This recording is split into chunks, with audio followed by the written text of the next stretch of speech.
the Mindset Athlete Podcast, and I'm your host, James Roberts. I'm a two-time Paralympian and owner of James Robert Fitness, which is an online training, nutrition, and mindset coaching business. First of all, I'd like to thank Lauren Williams for suggesting this quote to the show.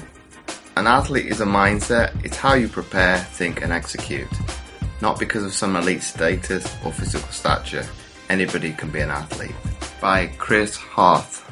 And each week on the Mindset Athlete, we like to bring you inspirational athletes, a message, or experts talking about human optimization to teach you how to change your perception of your mindset and become 1% better. And on today's show, I've got Allistair McCaw.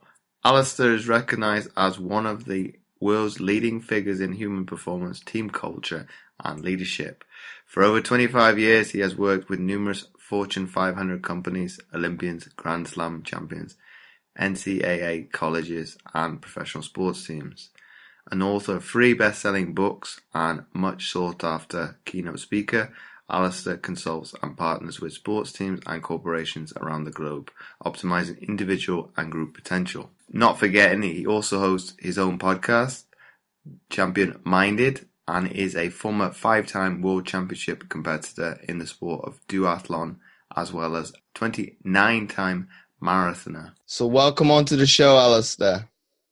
Thanks so much for having me, James. I know it's been pretty difficult for both of us to align time zones and everything else, but finally we do it. So awesome to be here. Thanks. Well, it's like the saying goes, is everything that's worthwhile is worth the wait. Some things.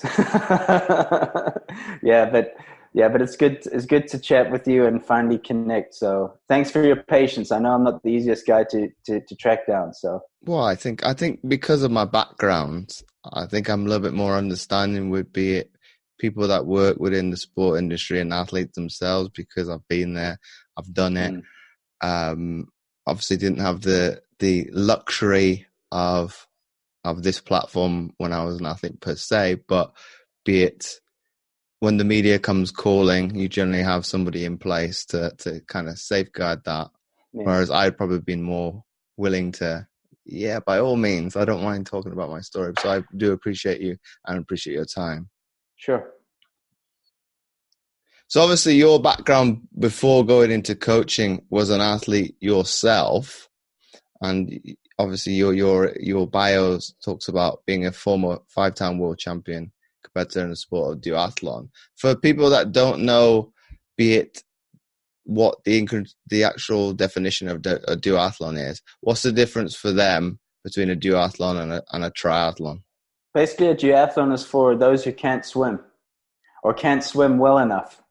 So I dibbled and dabbled in some triathlons, but I'd find myself getting so far out of the water that I'd be playing catch up for the rest of the race. And when they changed the rules in triathlon back in, good question, early 2000s, to drafting, so the bikes you would draft, that really took away my ability to catch, because my bike and my run were my strong point. So I was able to, because it was in time trialing, so you couldn't draft. So anyone that doesn't know what drafting is, it's where you're allowed to sit behind the other wheel of the other person, which gives you an advantage because your work rate is 20-25% less because of the wind draft factor.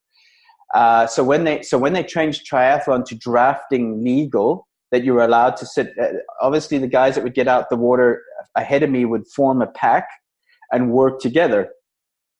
And you'd be by yourself, or you'd be by, a few scattered guys at the back, and it was just impossible. So I decided to take up duathlon, which is just running, bike, run. So for example, Olympic distance was a 10-kilometer run, a 40-kilometer bike, a 5-kilometer run, which was related to the triathlon Olympic distance of 1,500-meter swim, 40K bike, 10K run. So they both... the winning times will usually be similar. They're around about just under 2 hours for both of them. So took up duathlon, strengths in running and cycling. I was the South African junior under 16 champion on the road in 5 kilometers. So I had good running pedigree. My mother was an Olympic trialist growing up in Northern Ireland. So she competed for Northern Ireland in Great Britain.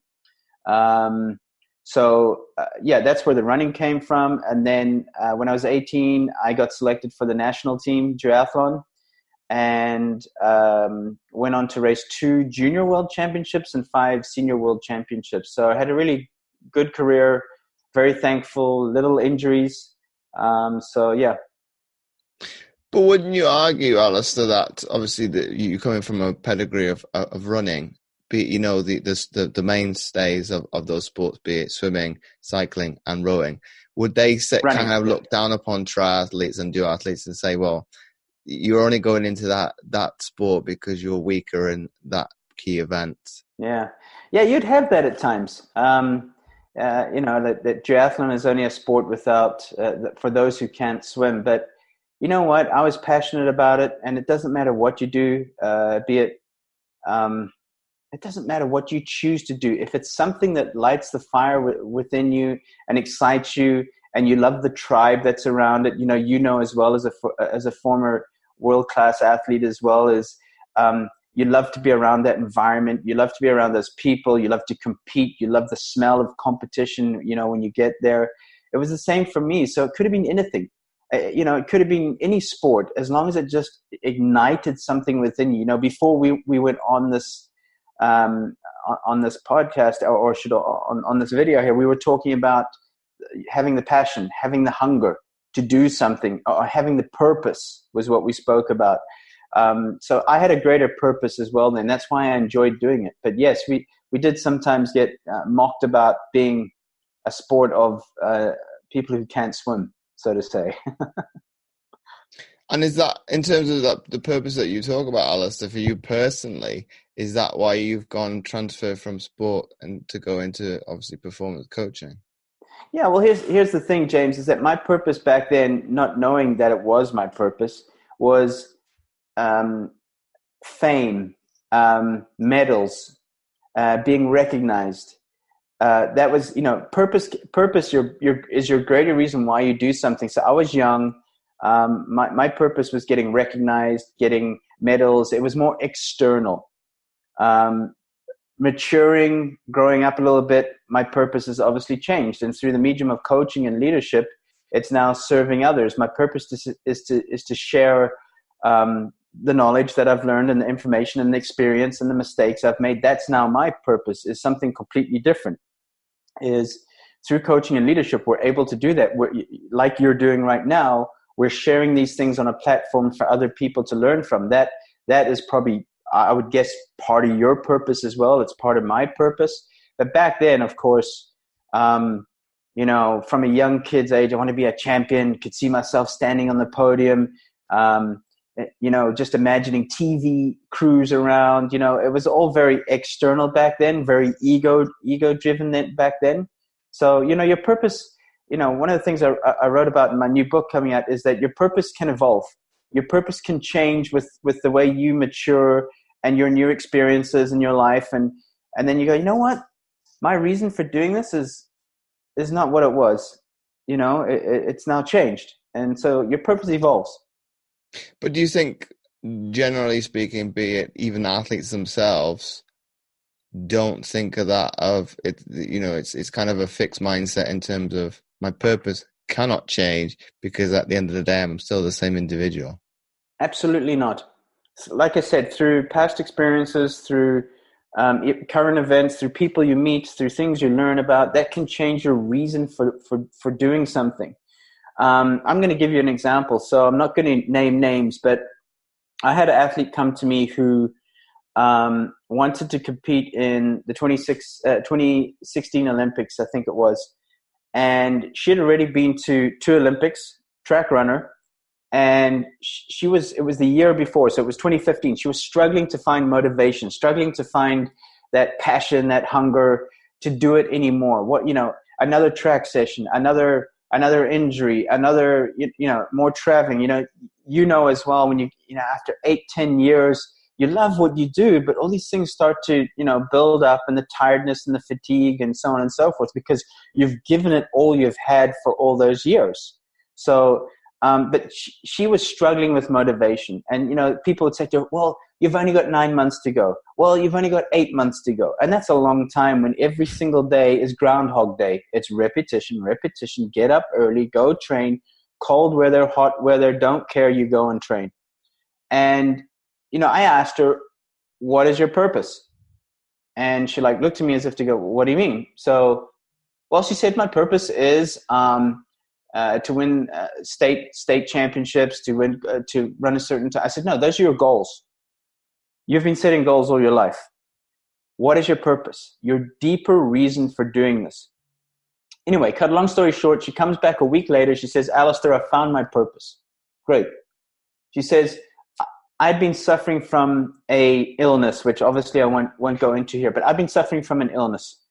And I feel it's time to open up about it. And as we've seen, James, in the past few months and years, more people are opening up about mental health, me included. I suffered from severe depression as well.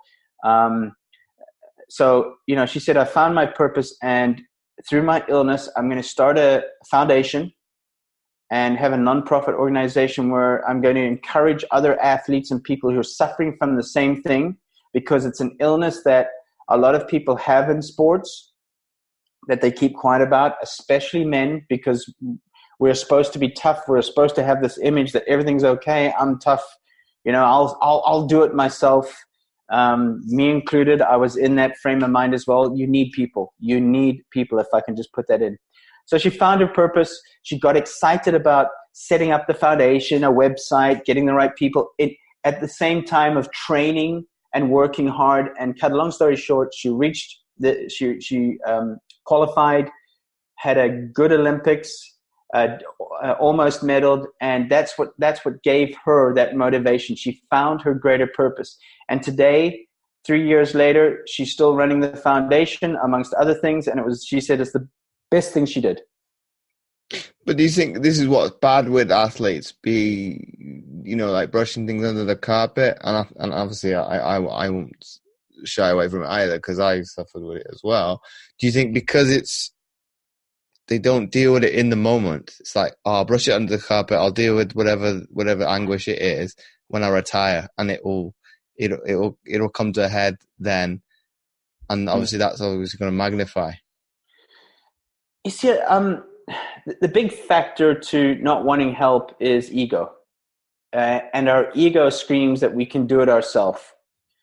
Another thing can be guilt. I don't want to burden other people with my problems, my issues, for example. So those were part of, when I look back now, those are probably the two main reasons why I didn't seek help earlier, until it got to a stage where I needed help. And it doesn't matter what you're going through, be it addiction, be it depression, be it whatever it may be, you need to reach out at the end of the day. Or as soon as possible, you need to reach out. So I would say at the beginning it was my ego that was saying, I'm strong enough to do this by myself. I don't need to burden other people. I'll get through this. Tomorrow will be a better day. And, you definitely need the help. Also, our upbringing. How were we brought up? Were you brought up predominantly in a family where you didn't talk about your problems? You were loved, but love wasn't spoken enough a lot in the family home, for example. So these can be things that can trigger and be a result later on in life why you don't seek help, because you've been told to toughen up, to be a man, to get on with it, instead of having that platform to talk about it. And that's what I encourage today, is that we need to talk more about these things, because we all are going through something. James, you know it too. No matter what stage of your life you're going through or in, we're all going through something. There is no one that has it all together. And sometimes if you were just to pause and look at the problems of some other people, you'd probably say, okay, I'll keep mine. Because I've heard of some stories and been with some athletes where I would not want to swap my problems with theirs. But do you think also, and obviously I don't mind disclosing mine, I had a loving, supportive family. I had no problems opening up about my feelings as a young child. But for some people, and I say this is me, obviously, to the forefront, can sport be the precursor of the issue? Because obviously sport, you're kind of instinctively told you must mask your true identity. You must kind of, you don't want to give any weight to the competition so they can utilize that. Yeah, absolutely. And especially, again, you go back to men, guys, we're more the victims of that, if I can say, instead of being the victors of that, of saying, it's okay to show weakness. It's okay to cry. It's okay to feel vulnerable. For me today, vulnerability is the new strength, James. We've also found that it's a great way, because I work with lots of teams and I do leadership, is the way to trust and the way to togetherness is through vulnerability, of being able to talk about it, of being able to say, you know what, I'm struggling with this right now. I'm really, battling with this right now. So to answer your question, it's not just sport, James. You can be in any industry. You can be in entertainment. You can be in anything for that matter. It all comes down to a human need and a human need to talk about things. And yes, sport, you're in the spotlight. There's a lot of ego there involved as well. There's, fame, if you like, or you're on TV or you're in magazines or you're in websites or whatever, and that feels good. But, that can trigger some of those things of wanting to portray a very strong persona. But I think today's athlete, we see they're coming out more and they're talking more about their challenges, which is refreshing. But what you'd probably agree with, Allistair, is, magazines, television, websites, that's not real empathy, that's not real love, that's not real pride. I think, be it when I actually talk about my purpose, why I started out on my journey, I think it was to make myself proud and to make my family. Anything outside of that, I didn't care. And I think probably as I talked to you off the recording, is I'd lost sight of that. It was everything on the external became more important. You see, and that was probably your drive as well. You wanted to make your family proud and those closest to you as well. But you put it there first. That it was you were the driver of this. You had a choice. Do you want to do this or not? So it was something within yourself you wanted to achieve. So like we just said at the beginning of the recording, in my younger years it was more external. Now my purpose has changed to more internal, of trying to be a better person, trying to inspire others to be better as well. And I want to put this out right now. I don't get it right all the time. I wake up like anybody else with challenges. I portray an image of positivity and inspiring, because I don't want to, you know how it is. You don't want to be on a Twitter feed or a Facebook friend with somebody where it's negativity, it's gloom, it's doom. And then some people can say, well, that's life. You only just put your highlights on. No, there's another way to share your struggles, and, use it through a way of inspiring, not woe is me, pity is me. I'm going to make everybody feel terrible about what I'm going to put up now. I'm looking for attention, for example. But, it's a good vulnerability is sharing your problems, but also sharing, if you can, to inspire others, solutions. Like I just did now, and saying, okay, I struggled with this and I seeked help. I left it too long, I think, but I eventually had to seek help. I wish I'd done that earlier. But do you think from that basis of waiting, I won't call it too late, but obviously when it becomes a problem, it is generally too late. Why do people not seek to be proactive, and especially athletes? Because you're going to be proactive with an injury. You're going to be proactive with decision makings when you get beaten, especially in a sports team. You're going to look to rectify that mistake before it gets magnified. Again, it's those two things, James, going back to them: our ego, and we don't want to burden people. We don't want to put something onto them because they've maybe got enough going on in their own life. So it's those two things. And of course, I might as well add a third: shame as well. Of feeling shame about it where there shouldn't be shame about it. And here you are probably worrying about those one or two critics or those people that are going to go, see, told you so. You know, you're always going to have critics. You're always going to have haters. You're always going to have jealous people out there. You're always going to, and that's life. That's life. Ignore those people. They bring nothing to your life. Focus on the people that give you energy, that push you to be better, that challenge you, that tell you the truth. And, you know, people that mean the best for you at the end of the day. Are they going to be there at the end? And, you know, I see this a lot in sports, is that there's a lot of people around you when things are good. And when you're at the Olympics or Paralympics or wherever you might be. And then once you retire or once you finish or you're no longer the flavor of the day, where are those people? Where are those phone calls? Where are those texts? Right? Where are those people? And were they just people that just needed you for something at that time? So you were convenient, so you were their friend or whatever it may be? Or are they people where long after the glory days are over and the competing days are over, that they're still there, maybe not as often, but they shoot you a message on Christmas Day or on your birthday or just randomly and say, hey, James, what's up? How's things? And you haven't heard from the person in 6 months or a year. That's cool. That's cool. That's fine. You know, we've all got busy lives and so on, but those are special things, right, James? Is when you just get out of the blue a message from somebody that you maybe spoke to a year ago and they'd say, hey, how's things? And we can do those things. You know, each morning I have a routine in the morning. And one of the things in my routine is called thoughtfulness.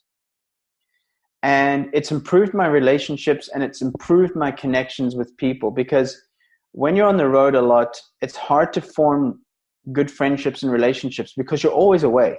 And some of your friends give up on you because, you know, what's the point of calling Allistair? He's never here. So what's the point of calling James? He's always on the road.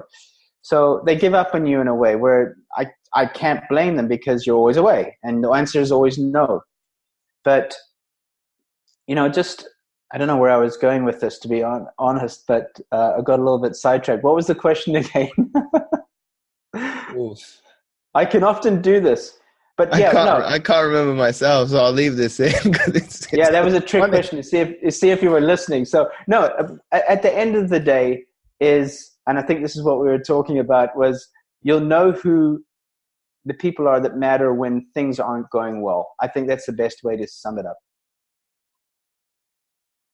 But do you think, in terms of that, obviously coming from being thoughtful, do you think it can go both ways in terms of the athlete utilizing, be it the coach, their teammates, for that purpose? Absolutely. It's, I mean, and I've experienced that as well, is that you were just there for, you know, there's three types of people you'll meet in your life, James. One is there for a reason. Some will be there for a season, and some are there for a lifetime. And usually they say people that have been in your life for more than, I think it was 7 or 8 years consistently, most will be there for the rest of your life. And like I said, it doesn't necessarily have to be on a daily basis, but it could be a text once every 6 months or a year where they're just saying, hey, Merry Christmas or Happy Birthday, or they hear that something's happened in your family or whatever it may be, and they send that message and just say, hey, you know what? I'm thinking of you. That's thoughtfulness. Getting back, and that's, I think, what our subject was on the last question was, I have this thing called thoughtfulness in the morning, where I intentionally spend a little bit of time thinking about others, thinking who might need a text that day of encouragement, thinking of someone who's maybe competing that day, thinking of someone whose mother or someone in the family is ill, for example, and just saying, hey, thinking of you today.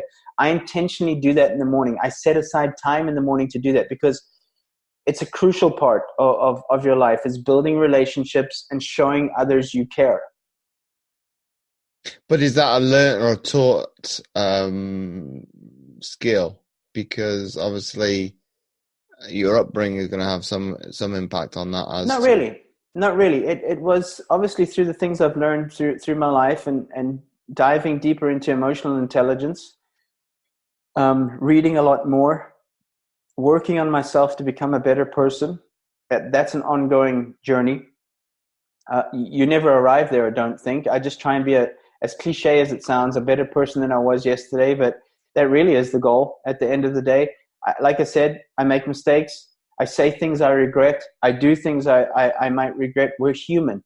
Don't beat yourself up about that. It's okay. We all make mistakes, and that's life. But, just keep on the good path. Just be good to yourself. That's the most important thing. We're so good at beating ourselves up about things, but you need to become your greatest fan. And, we were talking about this as well, just off the recording, is that here in America, of course, there's people that are arrogant. That's all over the world. But one of the big differences here, and I hope I don't make an enemy of the British people, because I was born in Northern Ireland myself. I'm a Brit myself, and I love going back there. I've actually just come back from Liverpool and Manchester just 2 weeks ago. But is in our environment in the United States, we are okay with promoting our own brand. We're okay with putting ourselves out there. Here, you don't get people saying, "Who do you think you are?" Or, "Oh, look at him, look at her." They're like putting themselves out on Twitter. They're thinking they're the greatest thing. Well, here's the thing, James. If you don't do it, no one will do it. And what's wrong with thinking a lot about yourself? That doesn't mean excluding others, but working on yourself, making yourself better for other people around you. Now, stay humble, have humility. You can still be confident. There's like an inner confidence, a quiet confidence, for example. But something I've found living in Europe and the UK is that they're very quick to put you down. They're very quick to say, "Who do you think you are?" Or "Oh, you really? You think you're going to be able to do that?" For example, those are usually the people that are the most scared that you're going to do it, James, is when you put yourself out there and say, "I'm going to be the first person that does this or that," or "I'm going to build a platform or a company or a podcast," or whatever it is. And then other people are going, "Yeah, good luck with that." Again, you don't need those people, but you are your brand. You are James Roberts. I am Allistair McCaw. You are whoever's listening and watching this right now. Don't be afraid to put yourself out there. Do it in a humble and with humility as well. But promote yourself. You are your brand. If you don't do it, no one else is going to do it. And you know what? Someone else is going to get that opportunity. Someone else is going to get that job. Someone else is going to have that website before you have that website. That's how it works. But do you think, Alistair, and this you might think contrary to this, do you think an element of what's the word I was going to use? Oh, I can't think of what it was in terms of it's completely gone. Being absorbed with yourself, Yeah, as in using that, because it's got you to so far within your sporting way, but obviously don't be too self-absorbed in terms of making it too far and it's just about you and you could care less about it. Here's Do you the thing. think that's one component you could obviously take from sport to utilize in everyday life, as long as you don't let your head get too big? Absolutely. You know what? You have worked your tail off to be where you are today. You have put hours, and I don't like to use the word sacrifice, but you've made hard choices. You've been away from home over birthdays, over your parents' birthdays, anniversaries, Christmas, whatever it may be. You've made hard choices to get to where you are today. You became you've done, I think, 2 Paralympics, and you've competed for Great Britain. That's huge. That's a big thing. You should be proud of it. You've worked hard of it. Now, that doesn't mean you have to go out there and go, "Hey, look at me, everybody. Here's my list of achievements, and this is what I've done." No, it's okay to have that in your bio. It's okay to talk about your experiences because people need to hear them out there. That's not bragging. Now, bragging is saying, "Look at me. Look what I've done. I'm better than you. I can," which there's a lot of out there in social media. There's a lot of that as well, where the first thing I just do is just block, delete, no thank you, But there's a way of doing it, James, because here's the thing. The human species is a very judgmental species. So when someone gives you advice, what's the first thing you're thinking? first thing you're thinking is, who is this person? What have they done? Should I take their advice have they been to where I want to go? Right? Those are like some of the things we're going through our head. That's judging in a way, but that's normal. We think about it like, should I take the advice from this person? Have they been to where I want to go? Have they experienced what I'm experiencing right now to give me this advice, for example? So when you've worked so hard for something like you have, and I'm sure many that are watching this out there, people need to hear your story. People need to hear your experiences, and that's not bragging. Is that as long as there's obviously you're solving a problem with a solution? Sharing. Yeah. I mean, it can be part of that, but you can be inspiring somebody else. No matter what your challenges have been or where you've been through. Some of us might have disabilities. Some of us might have come from very poor backgrounds where, money was a struggle within the family. Some of us might have come from backgrounds of abusiveness. Some of us come from tough upbringings. Those are things that can help and inspire others to say, you know what? If he or she can get through it, I can get through it. Well, that's what I'm trying to do more and more. And people are saying, oh, that's empowering. And it's like, well, how I see it, not really. That's just storytelling. It's coming back to your point in terms of there's a problem. I've encountered it as well. Here's here's my solution to the problem. Yeah, I mean, I work with athletes of disabilities as well. I worked with the U.S. Soccer Paralympic team. I still do a lot of work for the U.S. United States Tennis Association and the wheelchair chair players. I actually just came back from a camp that we had up in Orlando, Florida, 2 weeks ago, I think it was, just when I got back from Europe.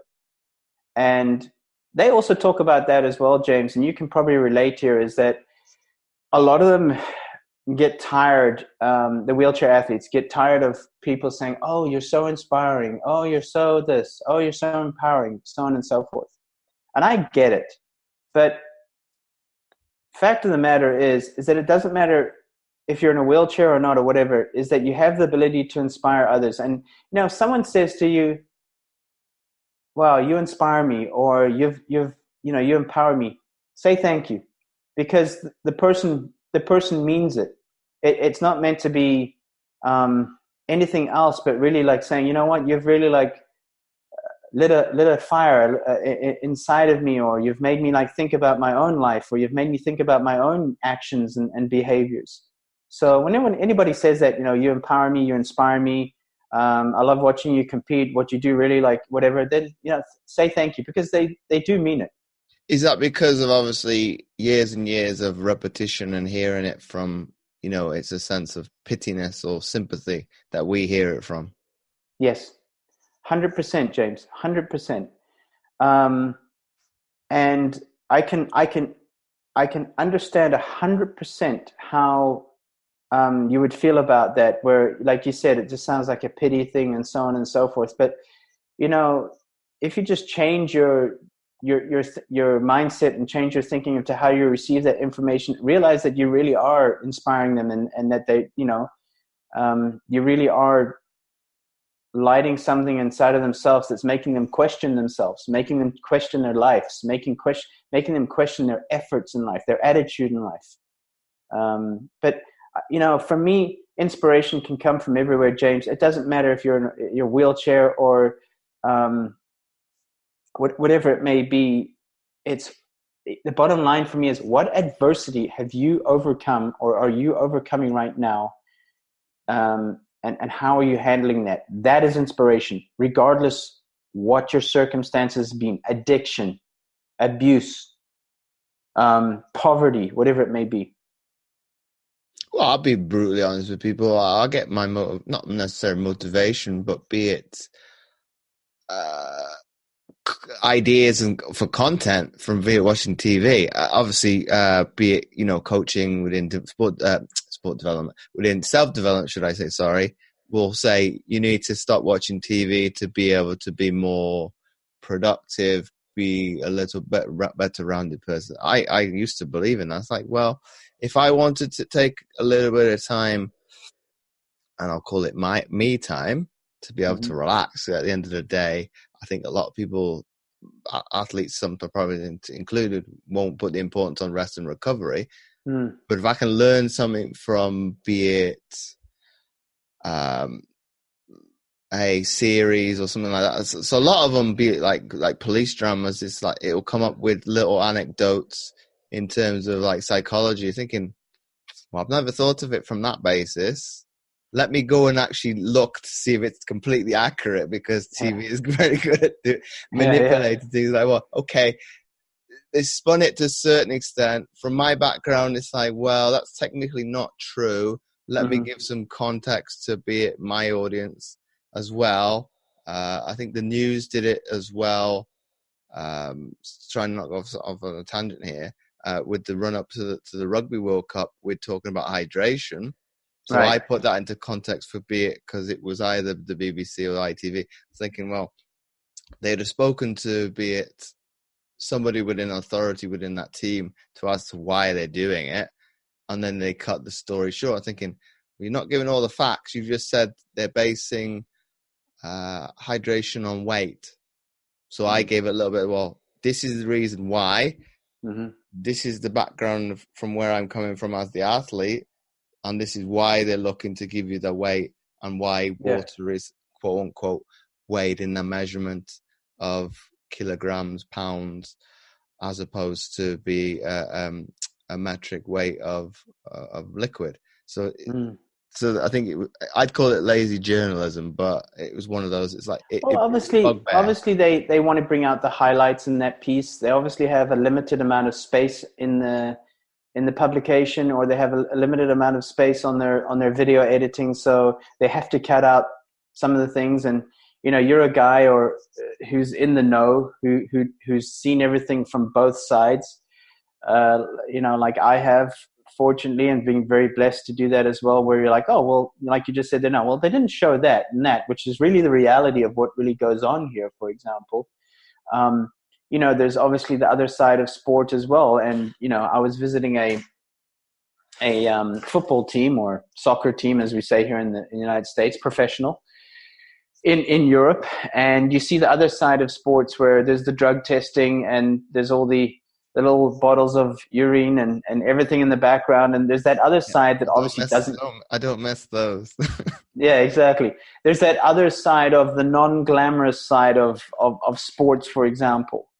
But that's the reality, because if you want to really see that stuff, you have to watch documentaries, or you have to go looking for that type of stuff. It's not something they're going to show really that's exciting at 7:00 on primetime TV, Well, I think my last doping test, and I'm okay with sharing this, was, I think, the last day that I was on one of the funded programs. So I was expecting to be drug tested.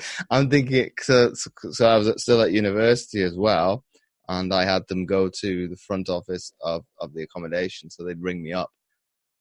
I was up anyway, so they are at the university. Are you awake? It's like, yeah, I'm going for a competition. What time was that? Do you remember? I think like 6:30 in the morning on a Saturday. They're vampires. They seem to arrive at before the sun's up, right? Oh no, that's the time I'd pick though, but because then I knew exactly. But there has to be some unfortunate circumstance that I'm not where I'm meant to be at 6:00 in the morning. Any day. You're getting me yawning talking about 6:00 in the morning here, by the way. So, excuse me for that. But it's one of those. It's part and parcel, like you said, of sport that people don't want to know about, don't care. It generally only comes up when it's to do with a doping offense. Generally that raises its head, and kind of people will say, well, this is what's bad with sport. But there's countless hundreds, thousands of athletes that toe the line and stay clean. So when I had to ever tick that form as, you are right with it being stored on ice for, I think, 10 years. I think mine's coming up to that actual test to be that it's no longer they can utilize it. By all means, if I ever did come back positive, it's like, well, that's my fault. as I put it in, I put it in my body. So to pass the blame, I was taught that from, I don't know, 14, 15 years old. It's your fault. You can't blame anybody else. Taking ownership for what you consume, and yeah. And you know what? That's not just what you consume orally, but consume, mentally as well. The things that you surround yourselves with, the people you surround yourself with, the things you watch, listen to, all these things, and the people you follow, especially on social media, all these things influence who you become, right, James? I mean, we see more suicides than ever with teenagers, especially girls, because we're in this era now of Instagram and highlight reels, and everybody looks gorgeous and everybody's living an unbelievable life. Everybody's on a boat. Everybody has whatever, and it's just not real. It is just not real. And it's giving people a false perception of what life should be. And, when I speak at colleges here in the United States, the age group is usually 18 to 22.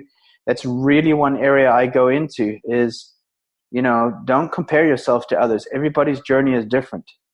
Learn from other people's journey for sure, but don't compare yourself. And also just watch and guard who you follow on social media.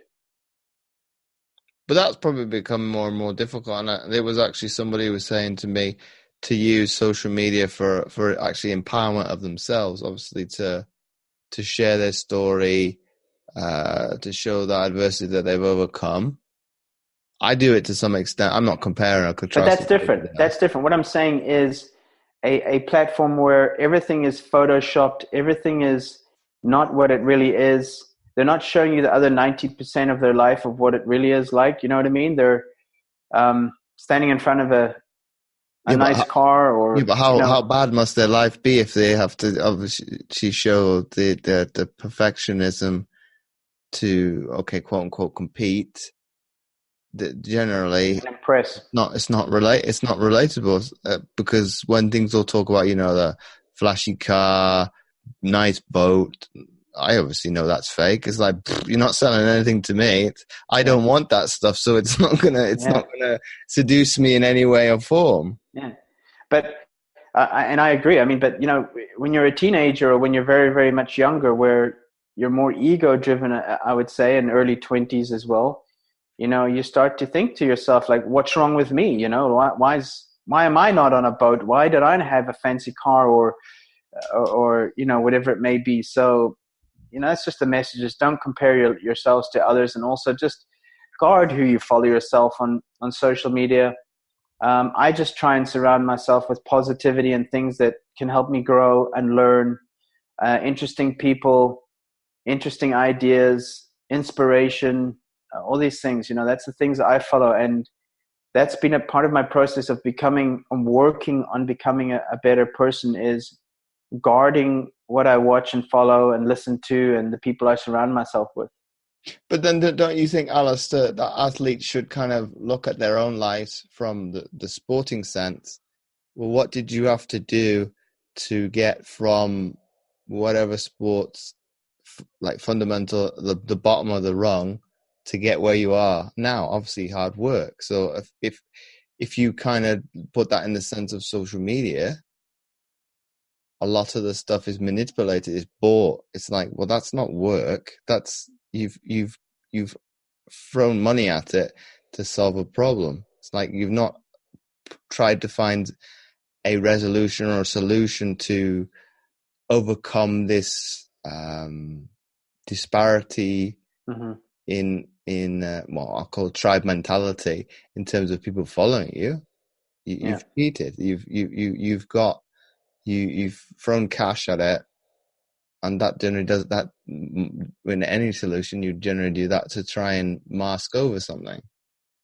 Yeah, I mean, like you said, throw cash at it. It's also, devote your time to it. Your priorities will always come down to where your time goes.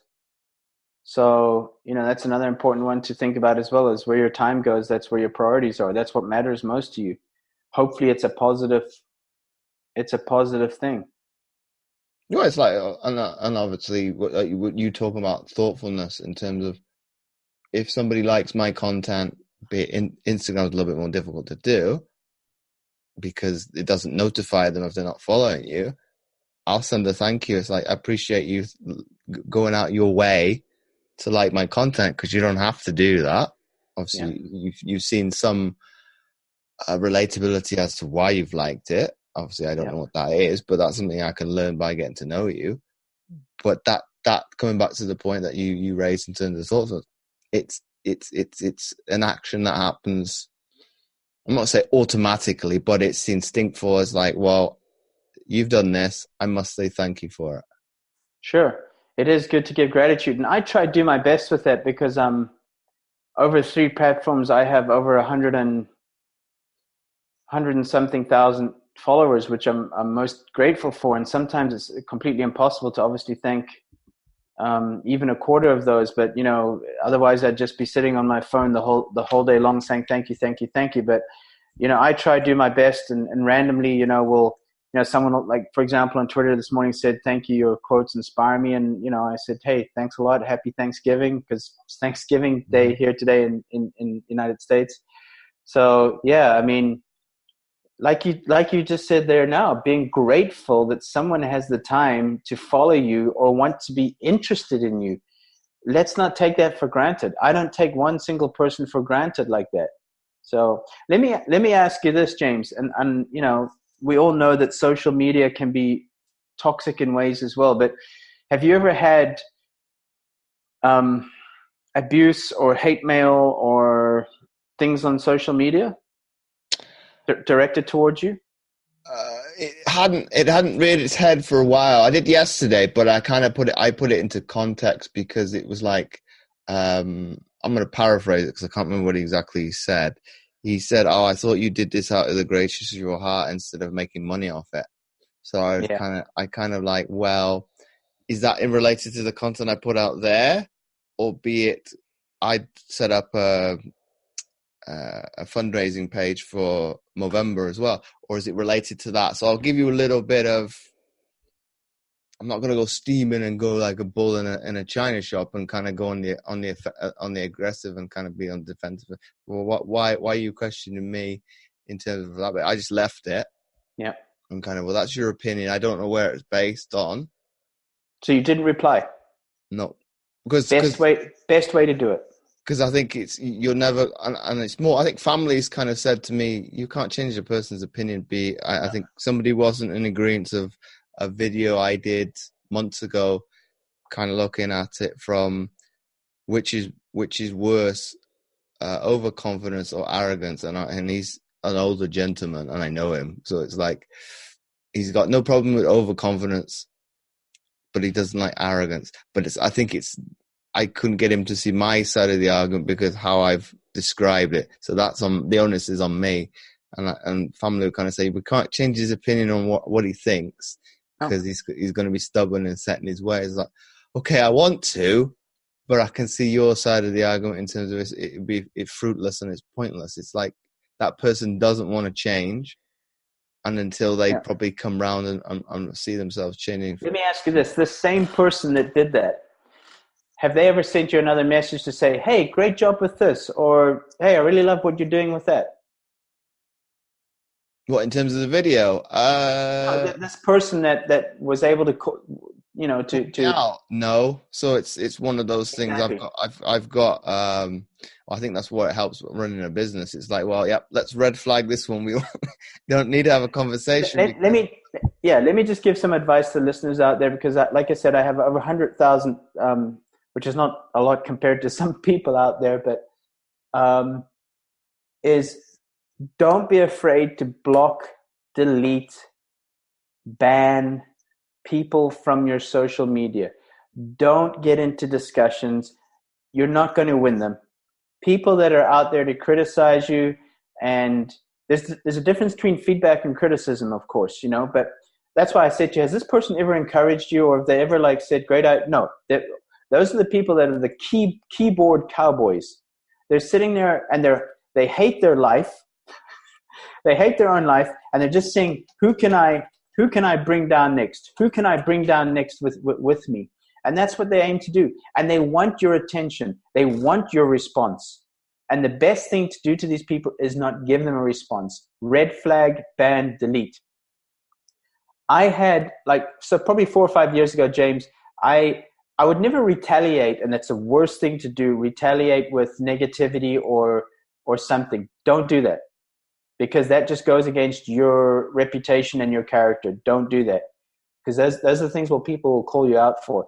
I can vividly remember people that I probably once followed, but then I see them in a heated discussion on Twitter with somebody else, and it's become personal. And you know what? I lose respect for that person. I'm like, okay, I'm not going to, I thought this person was someone else, or I'm not going to follow them anymore. One small little mistake that can ruin your reputation of getting into a heated argument or being personal, for example. But my message is, don't be afraid to just block, ban, delete. Here's the funny thing, is that an hour or two after you've done it, you can't even remember the person's name probably or whatever. And they're like, they're nothing. They're nothing. And then just don't get into those discussions with those people. It's the greatest waste of your time. Well, I could probably go one step further as well. So it's going to make you angry and irritable, but in terms of you're going to probably see red, making it an initial reaction like you're talking about, and then who's going to regret it? You, because and what a waste of time. And you know what? They've won, because you responded. That's all they want, is they want to see you respond, and they want to see you respond in a negative way where they're going, got him. So well done. Just delete, block, ban. Hello, goodbye. So let me ask you a penultimate question and end on a more positive note then. If you had to speak to or sit down with any athlete, dead or alive, who would that be? I have never had that question.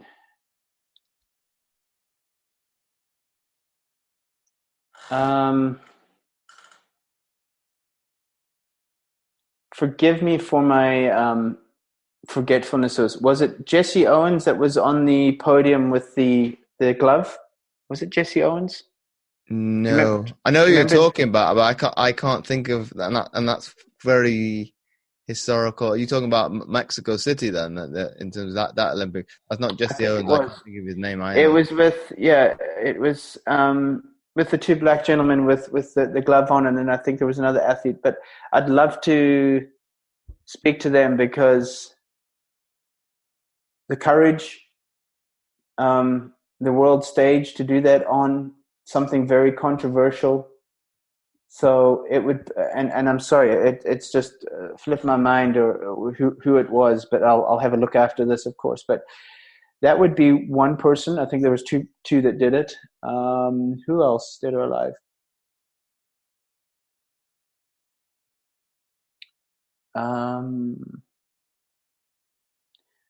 I'd like to probably meet, and this might sound very weird, but Lance Armstrong.